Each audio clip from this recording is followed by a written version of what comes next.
Before we wrap up, let's chat a bit about the latest Dark Side of the Ring. It was our second of two Ultimate Warrior documentaries this week. And this one, I mean, it was half the length of the A&E version, which, I mean, that comes with its struggles. And in this one, you know, the prime interview subject was Sherry Tyree, the first wife of the Ultimate Warrior from 1982 until 1991. And then we had additional people interviewed. I thought Jim Cornette and Jim Ross, like, they came off like they were very clear in their negativity towards Warrior, but I thought everything they said was completely fair. I am not though that is their true and honest feelings, and I didn't think it was malicious. It was just, we're not going to just wax poetic about someone when that's not how we felt about them. Eric Bischoff didn't add much to me in this one. David Manning, I mean, he's a great interview subject, but it was just so brief about in Texas and out. It was almost like within minutes. And then you had Jake Roberts. That was, I don't know what to make of Jake Roberts in this one. He told the strangest story, which could be a case of him. He's just got his timing all messed up. He explained that he was told he was going to get a run with the Ultimate Warrior. Like, I guess like a whole run when he was champion after SummerSlam, which would have been 1990 when he was holding the title. He then explains this whole scenario of him having to go ask Warrior for permission and pretty much getting lectured and talked down to by Warrior, which led Jake to just hate this individual, and says that he lost out on this house show run when Warrior got suspended.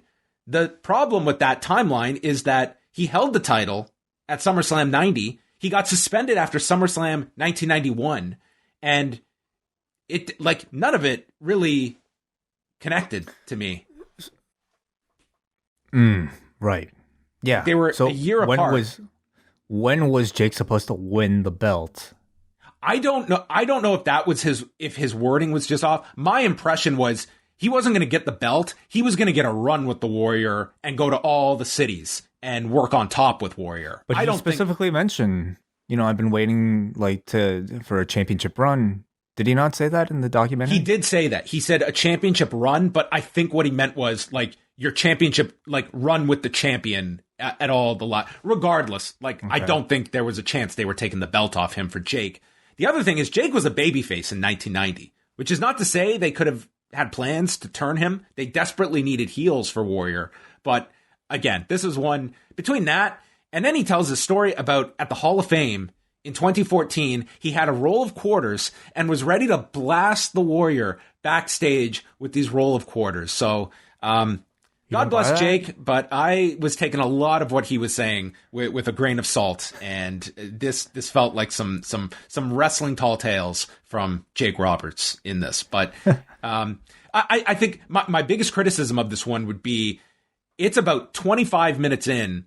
That's when we're addressing the SummerSlam 91 stuff, and for the final 20 minutes, they're talking about all the fallouts with WWF, the many that they had. You had all his post WWE stuff, his speeches, all the people he offended, then the reunion with WWE into his death, all of that in 20 minutes. It's like you're going to miss like key parts of stories because they're trying to get a lot in, and it just felt to me like it was trying to cover too much. Whereas the first part of it seemed to be more about Warrior outside of the ring and him coming up.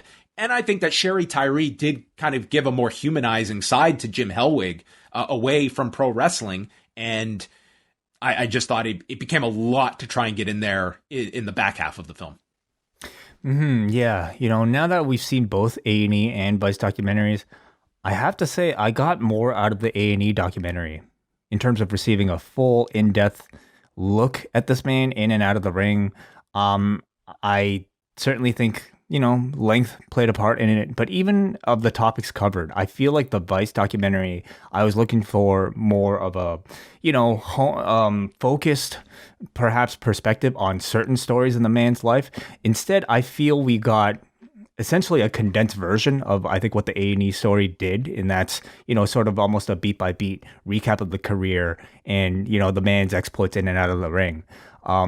I thought Sherry was an excellent addition that we did not get from the A&E documentary because she, by all accounts, was the closest person to Warrior throughout his actual, main run throughout the 80s. And she was a great guide throughout that entire thing, able to kind of like give us that, as you said, more human element attached to the man that we might not necessarily have had in the other one. She, I thought, was absolutely tremendous. I thought her story of discovering his infidelity was absolutely heartbreaking, but then very uplifting to know that her and Warrior managed to stay friends afterwards. And the moment that she described of the last time that they had, talked to each other as he said goodbye and apologized to her when they both decided, hey, we're both in love with other people now. Best we don't work out in the same gym together.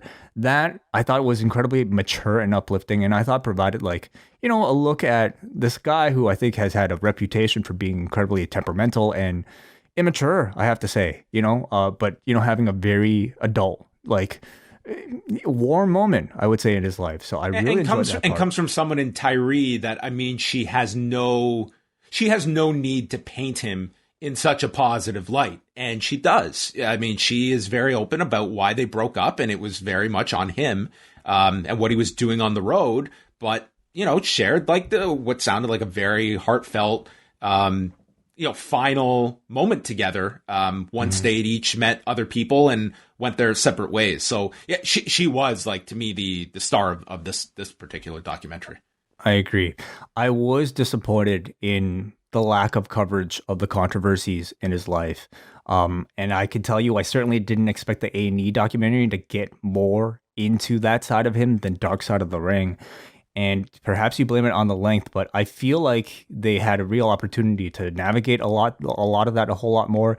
And instead, it was like they glossed over it so quickly. It was just like, he had this, he was on the outs with the WWE, and then he became a right-wing speaker, showed you that, and then we went right to the Hall of Fame without any sort of attempt to criticize the actions or to even provide a voice to support it. And maybe you blame that on the lack of access of relevant characters, but you could certainly say, I'll certainly say the A&E documentary did a whole lot more in at least diving deep into some of those issues.